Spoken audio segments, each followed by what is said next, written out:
நமஸ்காரம் எல்லாருக்கும். Welcome to Kana's what's cooking. இன்றைக்கி நம்ம ஒரு ஈவினிங் ஸ்நாக் பக்கோடா பண்ண போகிறோம். பக்கோடா அப்படின்னு சொன்னால் நார்மலாக நம்ம வெங்காயம் மட்டும்தான் போட்டு செய்வோம். இன்றைக்கி கொஞ்சம் டிஃப்ரெண்ட்டாக டேஸ்ட்லேயும் சரி அதோட ஹெல்த் பெனிஃபிட்ஸ்லேயும் சரி அதிகமாக இருக்கிற மாதிரி நம்ம செய்ய போகிறோம்.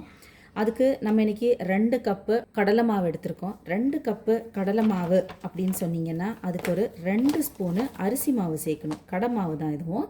அதுக்கு நம்ம ஒரு 2 ஸ்பூனு அரிசி மாவு சேர்த்தோன்னா அது கிறிஸ்பியாக இருக்கும். நமக்கு இங்கே ஸ்லைஸ் பண்ணி வச்சுருக்கோம் ஒரு வெங்காயம், அதில் ஒரே ஒரு பச்சை மிளகாய் மட்டும் பொடிசாக கட் பண்ணி போட்டிருக்கோம். அது போட்டிங்கன்னா டேஸ்ட்டு ரொம்ப நல்லாயிருக்கும். ப்ளஸ் இது வந்துட்டு நம்ம நார்மலாக என்ன பண்ணுவோம், நம்ம பக்கோடா அப்படின்னா கொத்தமல்லி தான் போடுவோம். ஆனால் இன்றைக்கி நான் வெந்தயக்கீரை போடுறேன். வெந்தயக்கீரை டேஸ்ட்டு ரொம்ப நல்லாயிருக்கும் நீங்கள் பக்கோடாவில் போட்டு செய்யும்போது.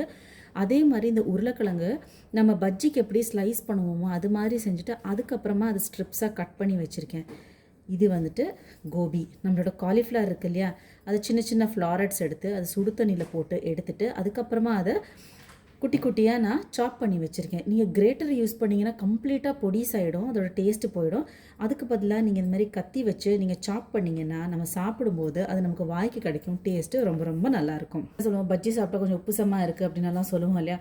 அப்போது நம்ம என்ன பண்ணுவோம், பெருங்காயம் சேர்ப்போம். பெருங்காயம் சேர்க்கறதுக்கு பதிலாக இது வீட்டில் அரைச்ச ஜிஞ்சர் கார்லிக் பேஸ்ட்டு. இந்த ஜிஞ்சர் கார்லிக் பேஸ்ட் அரைக்கும் போது கொஞ்சம் மிளகு பின்ன மஞ்சள் எல்லாம் சேர்த்து அரைச்சிங்கன்னா 1 மாதம் வரை இது இந்த மாதிரி நம்ம ஃப்ரிட்ஜில் வச்சுக்கலாம். கடையில் வாங்கினீங்கன்னா வினேகர் அந்த மாதிரி ப்ரிசர்வேட்டிவ்ஸ் எல்லாம் போட்டிருப்பாங்க. இது ஒரு 1/2 ஸ்பூன் நம்ம சேர்த்துக்கிட்டோன்னா டேஸ்ட்டு ரொம்ப நல்லாயிருக்கும். இப்போ எல்லா திங்ஸையும் நம்ம இதில் போட்டுக்கலாம். எல்லாத்தையும் ஒரு பவுலில் சேர்த்துக்கிட்டு ஒவ்வொருத்தவங்களோட காரம் வேரி ஆகும். அதுக்கு தகுந்தாப்பில் நீங்கள் காரம் ப்ளஸ் உப்பு சேர்த்துக்கோங்க. உப்பு சேர்த்துட்டு இதை நல்லா ஒரு தடவை கை வச்சு மிக்ஸ் பண்ணிக்கோங்க. அப்போ தான் வந்துட்டு இதில் இருக்கிற ஈரப்பசை நமக்கு எவ்வளோன்னு தெரியும். அதுக்கு தகுந்தாப்பில் நம்ம தண்ணி ஊற்றிக்கலாம். அப்புறமா இதுக்கு கொஞ்சம் கொஞ்சமாக தண்ணி விட்டுக்கோங்க.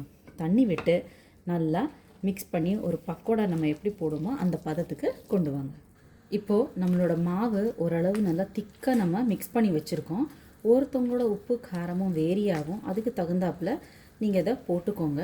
எண்ணெய் காஞ்சதுக்கப்புறமா நம்ம இதை மிக்ஸ் பண்ணி வச்சுருப்போம் இல்லையா, ஸோ அப்போது அதிலேருந்து இது மாதிரி நல்லா கொதிக்கிற எண்ணெயை நல்லா ஒரு 2 ஸ்பூனு, இது மாதிரி ஒரு டீஸ்பூன் தான் இது, இதில் ஆட் பண்ணிவிட்டு இப்போ இதை ஒரு நல்லா மிக்ஸ் பண்ணி நீங்கள் பக்கோடா போட்டு வச்சிங்கன்னா மொறு மொறுன்னு ரொம்ப நல்லா வரும். நல்லா மிக்ஸு கொடுத்தீங்கன்னா தான் அப்போ நமக்கு ஒரு பைட்டுக்கும் வெங்காயம், உருளைக்கிழங்கு, காலிஃப்ளவர் அண்ட் வெந்தயக்கீரை எல்லாமே கிடைக்கும். டேஸ்ட்டும் ரொம்ப நல்லா இருக்கும். இப்போ இதை நம்ம குட்டி குட்டியாக நம்ம ஆயிலில் போட்டு எடுத்துடலாம். எண்ணெய் நல்லா காஞ்சிருக்கணும், அப்போ தான் நமக்கு டேஸ்ட்டு நல்லா வரும். இல்லாட்டினா ஒரு பக்கம் வெந்து ஒரு பக்கம் வேகாமல் இருக்கும். எண்ணெய் காயமாக போட்டிங்கன்னா அதுக்கப்புறம் அது நிறையா எண்ணெய் குடிச்சிடும். நம்ம பக்கோடா போடும்போது நல்ல மழை வரும்போது இது மாதிரி நமக்கு ஒரு நல்ல சூடாக ஒரு பக்கோடா சாப்பிட்டோன்னா ரொம்ப சூப்பராக இருக்கும். இதோட உங்களுக்கு பிடிச்சமான ஒரு காஃபியோ டீயோ போட்டு ஈவினிங் அந்த மழையை ரசித்து குடிக்கும்போது சூப்பராக இருக்கும் டேஸ்ட்டு. நல்ல சுட சுட ஆவி பறக்க நம்மளோட mixed veg pakoda with hot coffee எல்லோரும் என்ஜாய் பண்ணிவிட்டு எப்படி இருக்குன்னு சொல்லுங்கள். தேங்க்யூ.